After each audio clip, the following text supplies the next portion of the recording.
Dan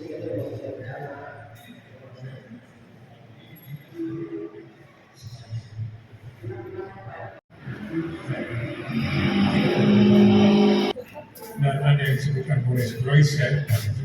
Dan di situ yang saya melihat bahwa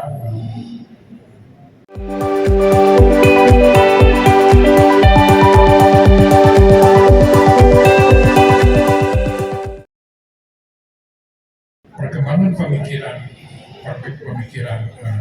seni dunia di kalangan kurator dan sebagainya itu konsisten masih kurang bisa. Jadi ada sesuatu yang tidak bisa ditembus. Saya kira masalah ini masalah basisnya masalah mungkin juga kaitannya bagaimana kurangnya informasi. Untuk karena tidak biasa, tidak di atas. Ini mungkin tanda-tanda perubahan yang mimpi tetapi yang salah utama dalam artian ketika kita memunculkan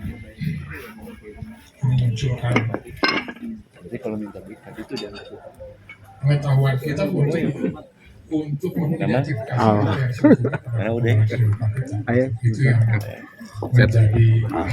menjadi penting dan saya kira saya akan elaborate kalau ada pertanyaan. Ini saya katalog sehat alhamdulillah. Ayo di rumahnya kaitannya. Jadi kita bisa bayangkan Raden Saleh dan pendapatnya di mana-mana saya udah tulis bahwa artinya bahwa lukisan Raden Saleh penangkapan di Ponorogo itu sudah jelas menunjukkan aspirasi. Raden Saleh tidak peduli tentang masyarakat bawah yang diinjak-injak 15 abad.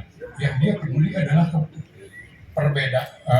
masyarakatnya yang di Indonesia yang dijajah oleh bangsa yang lain. Dan ini yang menunjukkan bagaimana seni rupa modern, dunia seni rupa modern, ya. Seni rupa modern berarti di dalam perkembangan di luar negeri barat. Maka saya agak berbeda pendapat sama Werner Krauss. Werner Krauss mengatakan inilah tanda munculnya seni rupa modern barat di Indonesia dan di luar barat. Oh, saya bilang itu nggak penting tuh buat saya. Yang penting itu adalah bagaimana memunculkan seni rupa modern yang disebut Indonesia. Itu Raden Saleh pertama. Dan kedua, istilah seni. Ini bagian yang kamu tanya itu ya. Istilah seni di dalam bahasa Indonesia, satu yang harus saya tegaskan bahwa itu bukan istilah asli Indonesia. Jadi saya cukup lama mengkaji istilah kagunan ini. Dan pertama kali saya mendalami itu di perpustakaan Tempo ya. Karena ada Bahu Sastra Jawa itu ada di sana. Dan kagunan itu saya kira tadinya istilah asli Jawa. Dan kemudian muncul ke permukaan. Ternyata tidak. Jadi artinya bahwa itu muncul pada awal abad ke-20 dan merupakan percampuran antara kebudayaan barat dan kebudayaan asli. Jadi di situ kita bisa melihat bagaimana prinsip barat diadaptasi tanpa kehilangan makna di dalamnya. Jadi ya ceritanya panjang karena dulu pertama sebelum saya mengetahui bahwa apa yang terjadi sebenarnya dan menemukan istilah kagunan, saya selalu nitip pada kawan-kawan yang belajar di Leiden, tolong cariin dong istilahnya kagunan, sebab Leiden itu pusat Javanologi ya, cariin dong namanya kagunan. Nggak ada aja, cari kemana-mana nggak ada. Dan baru belakangan dalam riset yang saya dibantu oleh periset, bukan saya sendiri, dibantu oleh periset yang cermat, itu menunjukkan bahwa waktu Takororda mau mengembangkan Javanologi itu rencananya membuat kamus dalam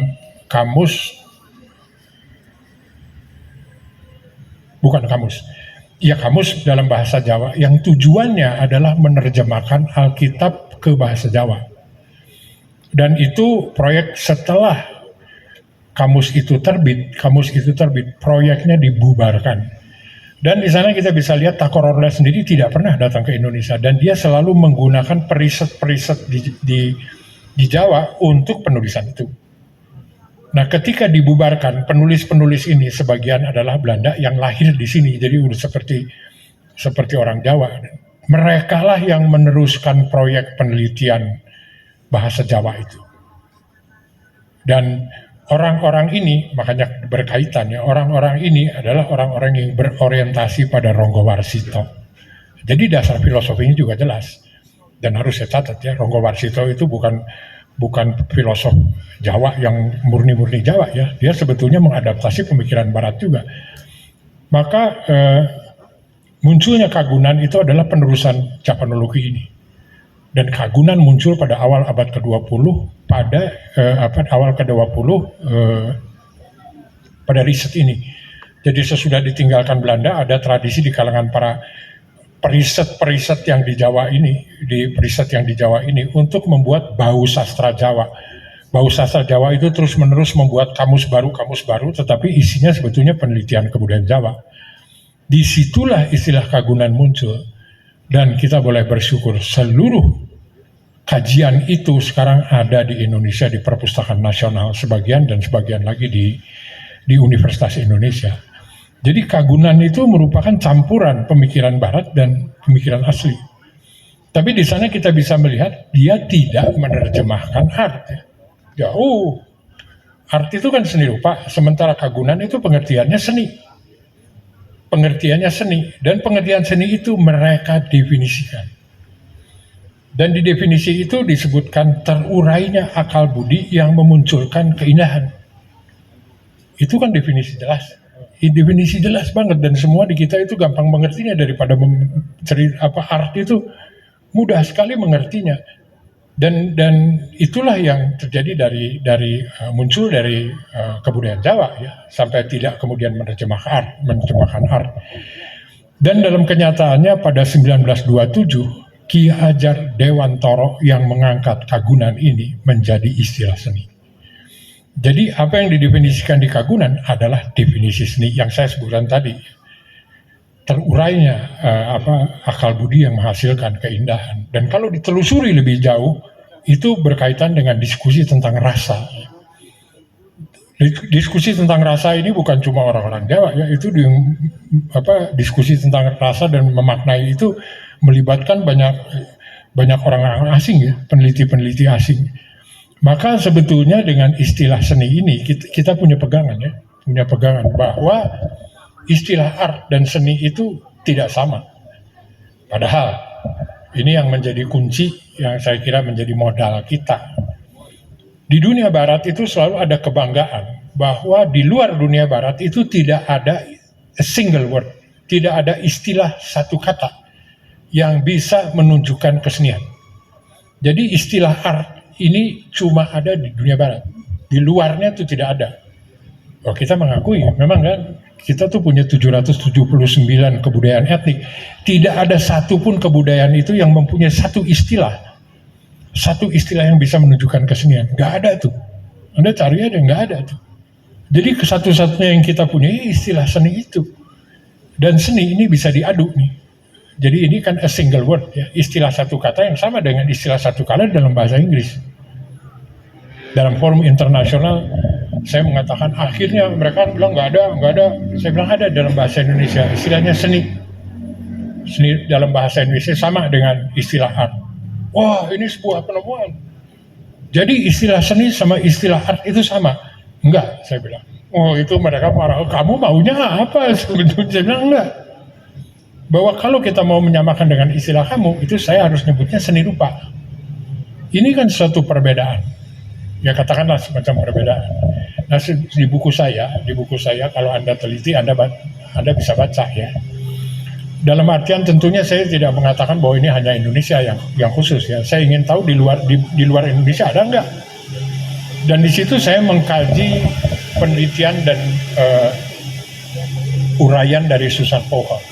Karena Anda pasti baca ya, Susan Vogel ini mengoreksi pemahaman seni di patung-patung Baule. Patung-patung Baule ini istimewa karena sejak dari awal abad ke-20 patung-patung Baule ini diangkat luar biasa tinggi dan disamakan dengan karya-karya patung Barat. Sebetulnya ide mereka cuma mau mengatakan bahwa aesthetic properties di zaman dulu sama di zaman sekarang sama. Dan itu yang kemudian bikin Picasso melahirkan kubisme setelah melihat patung Afrika. Jadi patung Baule itu kemudian disamakan dengan patung-patung dan seni rupa di dunia barat dan disebut HR. Tahun 2000-an ahli patung Afrika menyangkal dan dia mengatakan itu tidak benar.